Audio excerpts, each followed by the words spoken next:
Hello YouTube.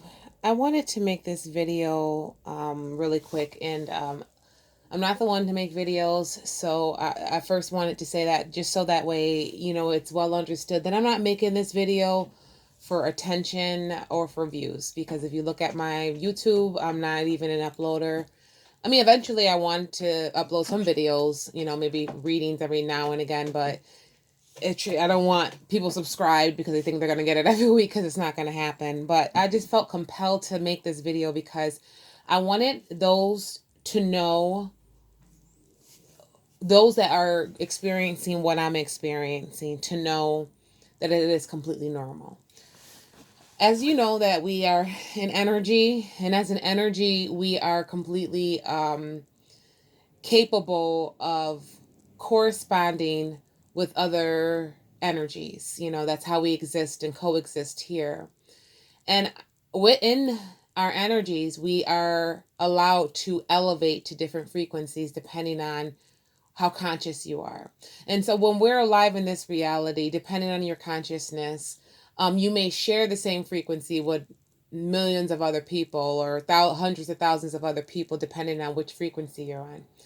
And so when anyone is cut loose from that frequency and you're aware of it, you will feel a different level of depression, a different level of emotion than someone that doesn't share the same frequency, and looking at things from an outer perspective. So you may see some people responding to Nip, and I mean, these are people, I'm talking about people from what I've been seeing, that has never even heard of him while he was alive. And then you just discovered him as he passed away, and you're deeply hurt. Like your heart is crying and you just can't get over it.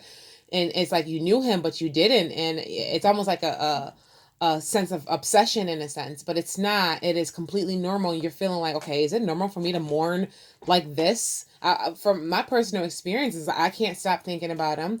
I'm obsessing, videos, watching him, just getting to know him alive before I just accept the fact that he's passed away. He was so great. How could someone so great be gone? And these are the men that we need to represent our men in our society, in our community. But no, we're just left with all of the knuckleheads and the backup dancers and coons, and you know what I mean? With the great men like Nip, they don't want to, the media doesn't want to emphasize on, because they don't want us to know the heights of kingship within our communities and within our black men specifically. So I'm hurt about that. You know what I mean? And I've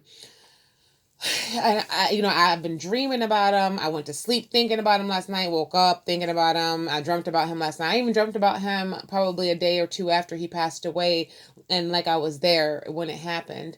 I read my cards on him immediately after he passed away, and I wanted to know what he experienced his spiritually. And it's funny that the card that you see right here is the same card that I pulled in another deck when I was looking at his spiritual journey during the process of his death.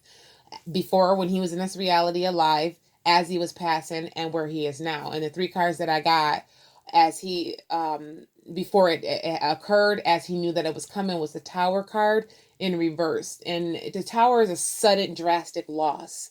When it's upright, it's something that your house burns down, but you don't lose everything. But when it's reversed, you either lose everything, or you are thinking of what you could do, doing everything within your power to keep it. And that card was a representation of what he was thinking. And so that thought came to him real quick of what could I do to basically save myself. And then immediately his spirit went into this card, but it was a different deck. The Knight of Wands. This card is the Knight of Wands. Is a card. It's a court card. It can stand for someone's personality, but it's also a card of movement. And this card, and this specific deck, this deck is called Wild Unknown Tarot. And I got this deck for a board I created for here and the afterlife, our whole mission and journey here and afterlife. And this deck I got to correspond with that specific spread that I created. And in this specific card is when you are traveling. It's a transition, it's movement. And then where he was spiritually at that time that I looked, he was at the Sun card, and that was just exposure right to the light. He didn't hesitate. He knew what was going on and where he needed to be. Um, But before I get into that, I just wanted to, emphasize that the normalcy of what you are feeling. It's hard to fathom someone who was so alert, so conscious, and you were able to talk to him, and he could respond immediately and understand immediately, because we shared the same reality. Now he's in an abstract perspective of what we know.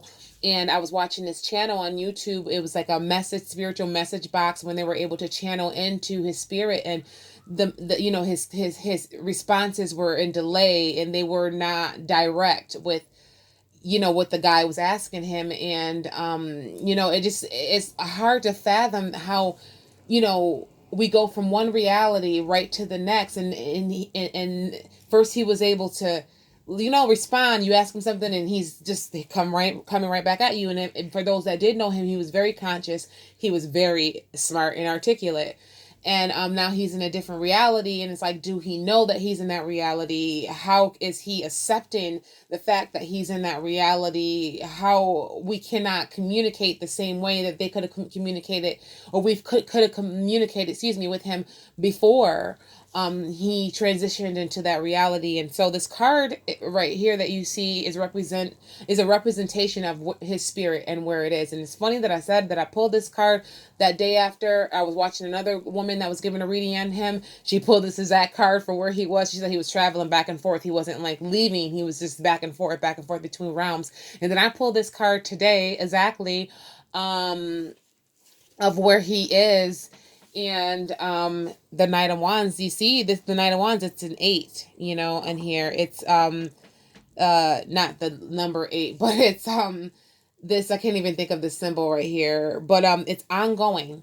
And in this specific deck, this card is it represents obsession, it represents attraction, it represents kind of keep going back to something, keep going back, or traveling around in a circle. Just the spirit itself is just moving. I feel like he's moving, but he's moving between dimensions. You know what I mean? He's here and he's there. He's here and he's there. He's just not in his physical self, obviously. But he is forever connected. And you see that white little branch, I'll call it, I don't know, that the snake is traveling around. It's an opportunity. It awaits something.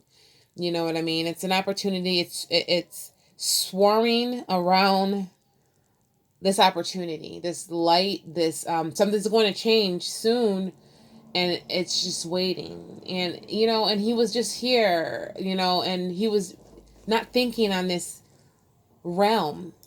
He was thinking like we were thinking about the things that we think about. But now his spirit only exists. His consciousness and memories. That's the only thing that's left of him. And I just wanted people to know that was, like I said, going through, what I'm going through, it is completely normal to mourn someone, you haven't met. It's just when there's someone's great, and we gravitate to greatness, dead or alive.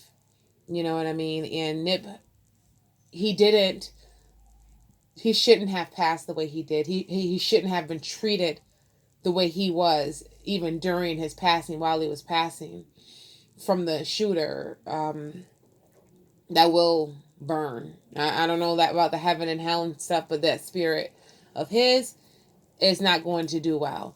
But I'm going to eventually do a reading on him to see and ask the questions that I personally want to know. I don't mean to invade anyone's privacy, the family, no disrespect, but this is just the connection that I feel that I have, and I want to take advantage of it. I'm not going to let his spirit and his idea go away and dissipate. And he's just a guy that passed away. And remember Nip Hussle? I didn't know Nip Hussle.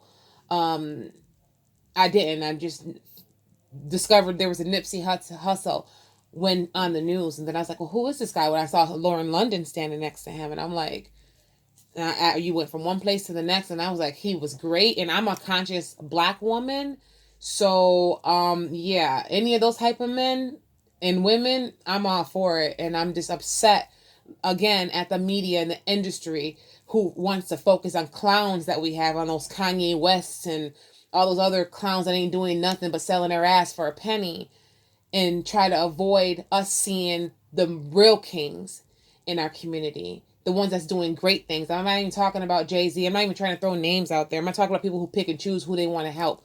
I'm talking about the black man that helps the people, regardless of who you are, because he realized we are one. Not just, oh, I'm going to help this dude. I'm going to throw 15 million here, 10 million here, 1 million here, and now you want some respect because your name is whatever. Those to me are still clowns, because you're not as royal. And I respect royalty, and people of my consciousness love royalty. And we want to see royalty, KRSs, in our communities. We want to see those on the media. Otherwise, it's not even worth listening to or tuning into. So I just wanted to just say that. And again, I can't stress enough how sad I am that he passed the way he did. And so sudden, and that his brother had to experience what he experienced, and Lauren has to be experiencing what she's experiencing, and the rest of his family. All right.